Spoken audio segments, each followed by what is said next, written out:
Legends say that those who do not drink have no personality. That is why only those full with personality can tank with monks.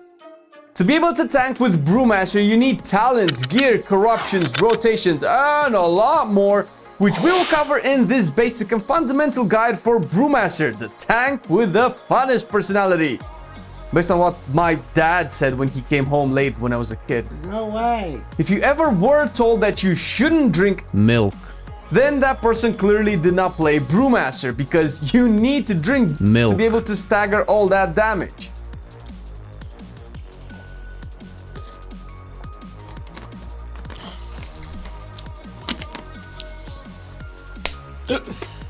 I feel nothing.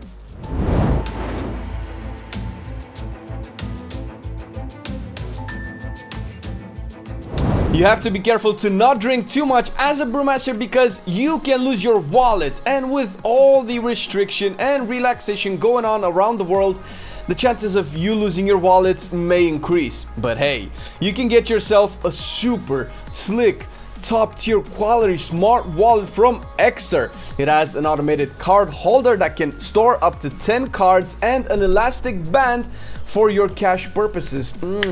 Now all you geeks will love the fact that it can come with a GPS tracker. Cha-ching! That will communicate with your phone. You can find it on the, the designated app, and you can even have it ring when you see it close by. We are absolutely in love with Extra wallets, and if you want to upgrade yours, click the link down in the description for a 15% discount. Thank you, Extra, for sponsoring this video. Now back to our regular schedule. On the first row, the choice is Eye of the Tiger. It's the thrill of the fight. To be fair, this row doesn't really give Brewmaster much choice. The gain you get from it is fairly mediocre, but the entire row is lackluster, at least as far as the talent row is concerned. Tiger palming targets puts a debuff on them that deals a small amount of dot damage and heals you as a hot for 8 seconds. Second row is the mobility row, and you can pick whatever you want as long as you can make a good use out of it. However, a few options will clearly stand out above others in certain situations. Tiger's Lust is a good example of group-wide utility that helps you remove snares and slows and roots, and most of the time, whatever debuffs they come with also providing a small amount of speed. Grasping tendrils from the corruptions is also a good example that it removes. Chi Torpedo, on the other hand, is pretty much a survivability tool. Getting places is good, but getting out of shit is better. This comes into plays only in high mythic keys, however, since in raids you don't really want to kite the boss. Not in this raid tier anyway. Kiting large or dangerous packs in dungeons can give your healer the time he or she needs to put you back up, and every few seconds of not being smashed by dangerous abilities will matter. Next up, on the level 45 row, take Light Brewing. Played correctly, this talent ensures you have an easy 100% uptime on Iron Skin Brew, while also leaving charges to purify your stagger. It adds room for error, making it a good choice if you are starting out, and really the best survivability game you can have from this row anyway. The other two options are unfortunately lackluster. On the utility row, you have two main choices. Blackhawk Statue is a good raid tool to pick up boss ads. You can use these in creative ways to give yourself more control over a larger area of a boss room. Granted, not many fights will give you opportunities to use this efficiently. Every other time and in every dungeon setting, take Ring of Peace. This talent essentially transforms you into a game designer, where you can put a wall of impassable terrain between you and some fools trying to smash your face. Feeling like a GM aside, this is actually a useful tool in controlling mobs, getting them out of unfavorable positions, putting them in favorable positions, stopping casts, helping you kite, literally everything except curing cancer, because no matter how much you press that Ring of Peace button, you still have the Havoc Demon Hunter in your party and in the game. Havoc Demon Hunter. Level 75 tier comes with some actual variety. The choices here largely depend on the content you are doing, and I'm not talking dungeons versus raids. Bob and Weave is a simple passive set and forget that works towards smoothing out physical damage intake and it's good if you don't have to deal with large tank buster type mechanics, or magical attacks that cannot be kicked or won't be kicked. However, it is numerically weaker than the other two. Dampen Harm is the best option on the row and a default for all of the content if you want one option to never switch from, particularly if you can take advantage of its large damage reduction effect, which might not see much use in this raid but can really work well in dungeons. It's still good all around, especially against bleeds and magical attacks. Ny'alotha for some reason has less tank damage overall than previous raids, so for the sake of optimizing, Healing Elixir will see more play to help with general sustain, not really because it's better, but most tank damage won't make good use of either Bob and Weave or Dampen Harm, so for more gain, healing it with this one will be better. Ultimately, it comes down to you because whatever you pick, you have to use efficiently, otherwise the benefits can be lost or insignificant. The 6th tier brings Rushing Jade Wind as the only viable option. You can pretty much keep it up 100% of the time and helps with passive AoE damage and, by extension, AoE threat generation. Its uptime is very high and its effect is very consistent as opposed to the other two options. Last row comes down to pure math, which I am bad at, hence why I'm doing YouTube. Hey! High Tolerance was indeed nerfed, but still provides the most mitigation out of the row. Stagger is a key part of why Brewmasters are so good at getting slapped in the face, and this just builds on top of it.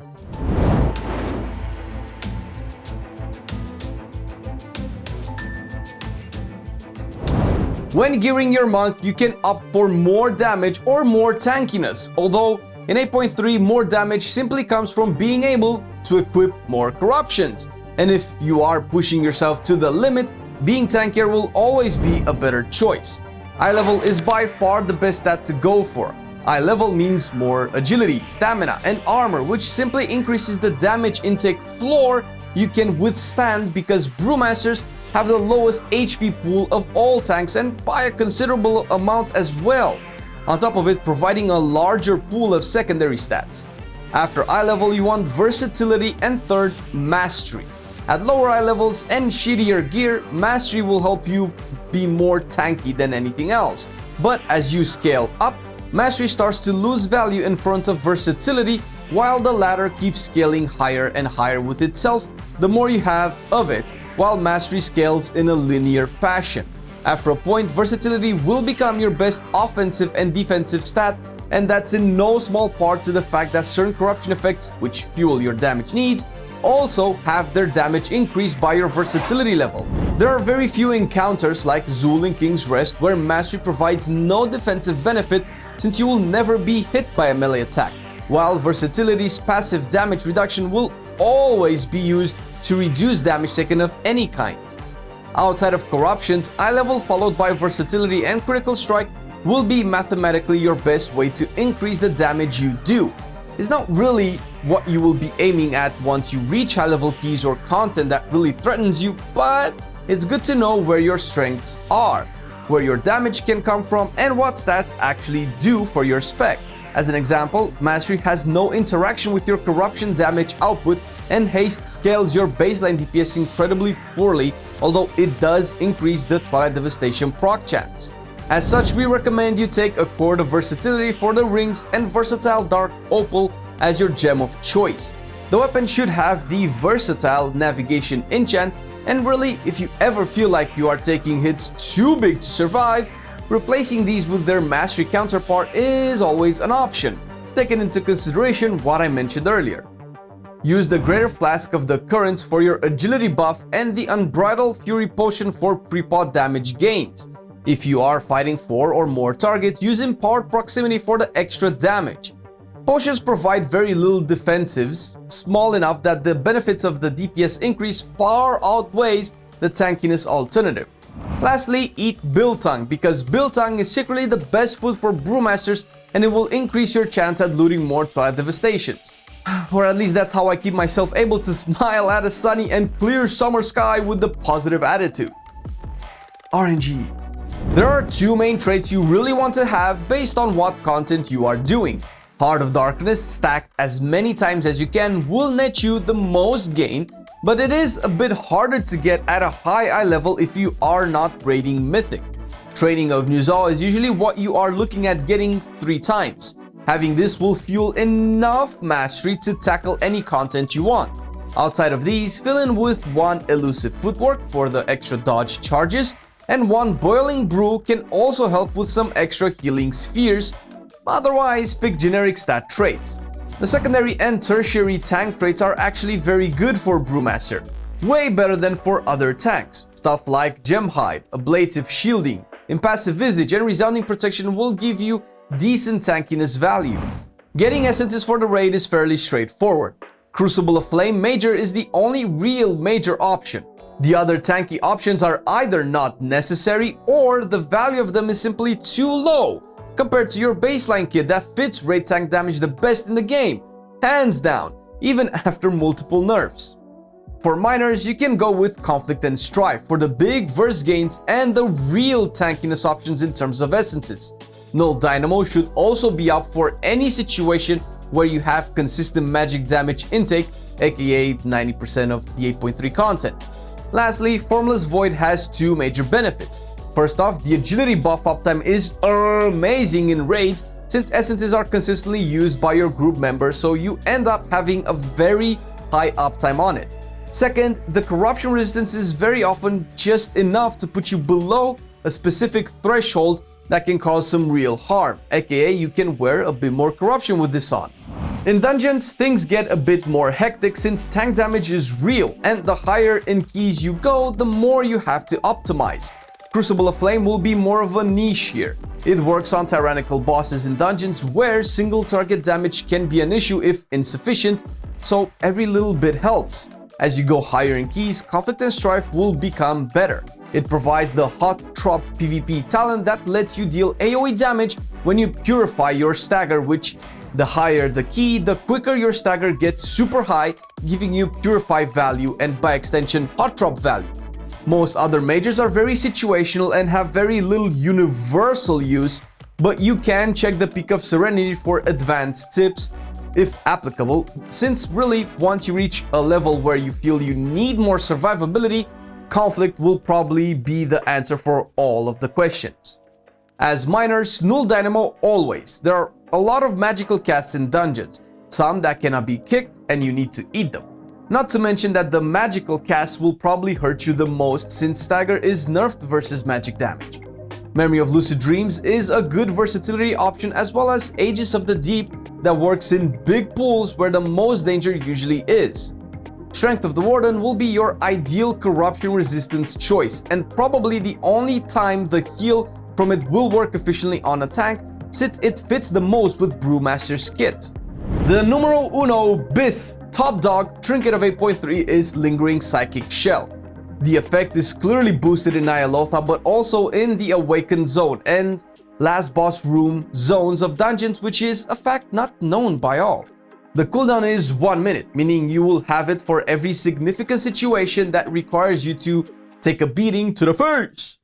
Bloodthirsty Urchin is possibly second best option in the game. Yeah, I know, it's from the old raid, but it's still worth farming if you plan on doing high-level content, since it can still Terramford. If you cannot get this yet, Sigil of Warding is a good budget alternative and fairly easy to get in the raid, and Spore Pods is another budget alternative from Underrot. Outside of this, really get any stat proccing trinket that respects your stat priority and you are good to start pushing some content. The raid drops 2 corrupted weapons you can aim for. Anzik Va is fairly early in the raid with a pretty underwhelming corruption for Brewmasters. If you have corrupted alternatives, cleansing this will be pretty good since it has very nice stats. Alternatively, Porn Lep drops later on with Echoing Void. Not as bad as Devour Vitality, but not ideal either. These are good places to start, but the corruptions are incredibly underwhelming. What you really want in terms of corruptions is one of 2 things. More damage if you are tanky enough, or as much versatility as the God Ian permits. Starlight Devastation is a very popular option since the damage it gives fits the current content that requires you to have more damage than anything, Mythic Dungeons. It's expensive though, and can make for some awkward gear choices to afford. Alternatively, Gushing Wound is the best DPS per corruption you can get, and easy to stack. Issue is, it's rare.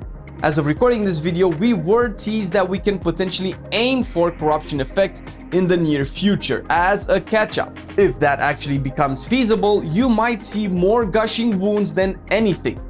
But maybe you want to be more immortal, or actual immortal. Take as many versatile and surging vitality corruptions as you can possibly stomach. The percent versatility increase affects the surging vitality proc, which is the corruption proc with the highest uptime, or one of them anyway. If you ever get to doing keys above 20, these will most likely replace all damage-based corruptions in favor of survivability, where getting one shot becomes a real issue. However, one shot you can be as a brewmaster anyway. Outside of these, it's up to you how much you equip, how much you can deal with, and so on.